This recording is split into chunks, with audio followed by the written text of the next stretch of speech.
여러분 안녕하십니까? 오늘도 참으로 좋은 날입니다. 하나님께서 여러분에게 믿음으로 충만하게 해주시기 바랍니다. 저는 오늘 여러분과 함께 마태복음 10장 34절로 39절의 말씀을 가지고 무엇이 진정한 십자가인가라는 제목으로 은혜를 나누고자 합니다. 예수님께서는 마태복음 10장 38절에 자기 십자가를 지고 나를 쫓지 않은 자는 내게 합당치 아니하니라고 말씀하셨습니다. 그 무엇이 자기 십자가일까요? 어떤 사람은 육신의 질병을 앓고 있으면서 이것이 내게 합당한 십자가라고 말하는가 하면, 어떤 사람은 생활의 빈곤이나 여러 가지 고난이 부딪혔을 때 이것이 내게 합당한 십자가라고 말하기도 합니다. 과연 이것이 자기의 십자가일까요? 그렇지 않으면 진정한 의미에서의 십자가는 무엇일까요?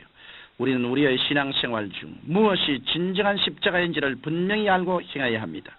그래서 십자가 아닌 것은 단호하게 떨쳐버리고 하나님께 주신 십자가는 일생을 바쳐 짊어지고 나가야 할 것입니다. 저는 오늘 무엇이 십자가이며 또 무엇이 진정한 십자가 아닌가를, 그리고 진정한 십자가를 질 때 일어나는 일들에 관하여 말씀해드리고자 합니다. 첫째로 십자가 아닌 것에 대하여 말씀해드리겠습니다. 예수님께서는 우리를 해방시켜 주시기 위해서 이 세상에 오셨습니다. 이 때문에 예수님의 대속에 대한 것은 우리가 십자가로 짊어질 수는 없습니다. 그러면 예수님께서 어떤 것을 십자가로 대속하셨을까요? 먼저 예수님께서는 죄를 대속하셨습니다. 예수님께서는 우리의 모든 과거, 현재, 미래의 죄를 다 짊어지시고 십자가에 올라가셔서 몸찢으시고 피를 흘리심으로 하나님 앞에서 청천하셨습니다.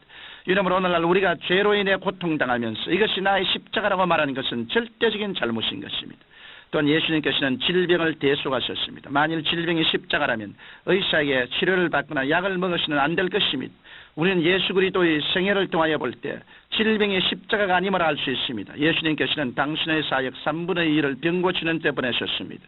예수님께서는 12제자를 각 마을로 보내시면서 병든 자를 고치며 죽은 자를 살리며 문둥이를 깨끗하며 귀신을 쫓아내라고 하셨고, 70인의 제자를 보낼 때도 병든 자를 고치라고 명령하셨습니다. 이러므로 병은 기도해서 제해버려야 할 것이지 계속 짊어져야 할 십자가는 아닌 것입니다. 나아가서 예수님께서는 저주를 대속하셨습니다. 어떤 사람은 극심한 가난 속에 있으면서 이것이 나의 십자가라고 말합니다. 그러나 특별한 이유 없이 궁핍한 생활을 하는 것은 십자가가 아닙니다. 예수님께서는 우리의 부여와 축복을 위하여 가난과 저주를 대속하셨습니다. 이에 대하여 성경 고린도후서 8장 9절에는 우리 주 예수 그리스도의 은혜를 너희가 알거니와 부유하신 자로서 너희를 위하여 가난하게 되시면 그의 가난함을 인하여 너희로 부유케 하려 하심이라고 말씀하고 있습니다. 갈라디아서 3장 13절로 14절에 그리스도께서 우리를 위하여 저주를 받은 바 되사 율법의 저주에서 우리를 속량하시니 기록된 바 나무에 달린 자마다 저주 아래 있는 자라 하였음이라.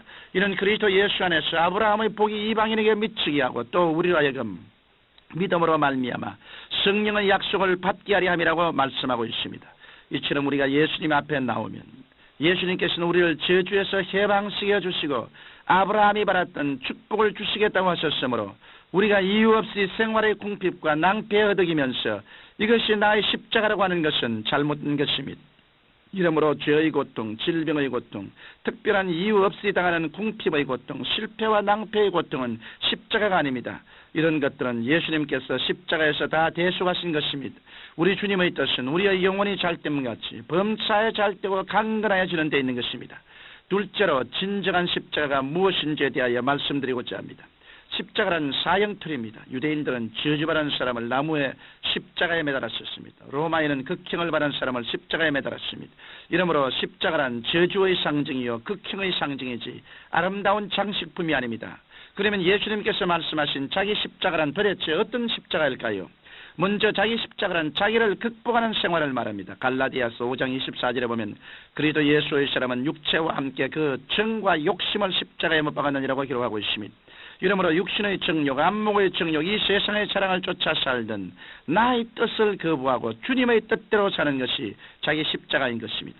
우리가 생활하면서 의롭고 거룩하게 살 것이냐 아니면 음란하고 방탕할 것이냐의 문제에 부딪히게 됩니다.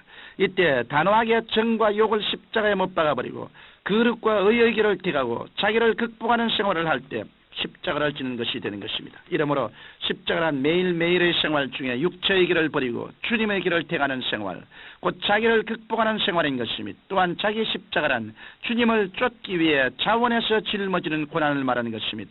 서로 바울을 보십시오. 그는 좋은 가문에 훌륭한 학식을 갖추고 있었고 천막을 잘 만드는 기술을 통해서 평안하게 신앙생활할 수 있었을 것입니다. 그럼에도 불구하고 그는 복음 증거를 위해 자원에서 고난의 길을 택했습니다. 이것은 그리스도의 뜻을 위해 자원에서 얻은 고난이었습니다. 이것이 아름다운 십자가인 것입니다. 나아가 진정한 십자가란 주님 때문에 당하는 핍박을 말합니다. 많은 자매님들이 처음 신앙 안에 들어왔을 때 예수 믿는다는 이유로 남편에게, 시부모님에게, 친척에게 말할 수 없는 핍박을 당합니다. 그러나 결국 그 핍박을 이기고 가정을 모두 구원의 길로 인도하는 은혜스러운 사례들을 우리는 주위에서 얼마든지 볼 수 있습니다. 이렇게 주님 때문에 당하는 핍박이 십자가인 것입니다. 이와 같이 매일 자기를 극복하는 생활이 십자가요, 주님을 쫓기 위해 자원에서 짊어지는 고난이 십자가인 것입니다. 이러므로 이런 십자가는 면해달라고 기도할 것이 아니라 이길 힘을 주셔서 하나님의 영광이 드러나게 해주십사고 담대히 기도해야 하는 것입니다. 셋째로 진정한 십자가를 질 때 일어나는 일들에 관하여 말씀해드리고자 합니다. 우리가 진정한 십자가를 짊어지면 주님께 합당한 생활을 하는 것이기 때문에 주님께 인정을 받게 되고 성령으로 충만하게 되며 우리의 기도가 하나님께 상달되는 것입니다. 십자가는 외면해버리고 육신의 정욕, 안목의 정욕, 이 세상의 자랑에 취해서 밤낮 죄악 가운데 뒹굴며 주여 주여 하고 부르짖어봤자 하나님의 응답은 받을 수가 없습니다. 또한 십자가를 짊어지는 생활을 할 때 부활의 생명이 넘쳐납니다. 고린도후서 4장 10절에 보면 우리가 항상 예수 죽인 것을 몸에 짊어지면 예수의 생명도 우리 몸에 나타나게 하렴이라고 말씀하고 있습니다. 우리가 십자가를 짊어지면 예수의 부활의 생명이 우리의 영과 마음과 육체까지 충만히 임하는 것입니다. 마지막으로 십자가를 짊어지면 천국의 상급이 있습니다. 마태복음 5장 11절에 이하에 나를 인하여 너희를 욕하고 핍박하고 거짓으로 너희를 거스려 모든 악한 말을 할 때 너희에게 복이 있나니 기뻐하고 즐거워하라. 하늘에서 너희 상이 큼이라고 말씀하셨습니다. 청취자 여러분, 우리들의 신앙생활에는 싸워 이겨야 할 고난이 있고 짊어져야 할 고난이 있습니다. 모든 고난을 다 십자가로 받아들여서는 안 되고 그렇다고 모든 고난을 다 벽에 해서도 안 됩니다. 여러분은 예수님께서 십자가에서 대속하신 죄, 질병, 가난, 저주 등은 싸워 이기고 정과 욕을 극복하는 십자가, 믿음을 지키기 위한 십자가는 달게 받아들여 주님께 영광 돌리며 살게 되시기를 주님 이름으로 축원합니다. 살아계신 아버지, 십자가의 도를 분명히 알게 도와주시옵소서. 예수님이 십자가의 보배로운 피로 대속하신 것은 우리의 십자가가 아닙니다. 우리의 십자가는 자기를 부인하고 예수를 따를 때 당하는 여러 가지 시험과 환난을 기쁘게 받아들이며 그리스도를 위해서 고난을 감수하는 것이 십자가인 것을 알게 도와주시옵소서. 예수님 이름으로 기도합니다. 아멘.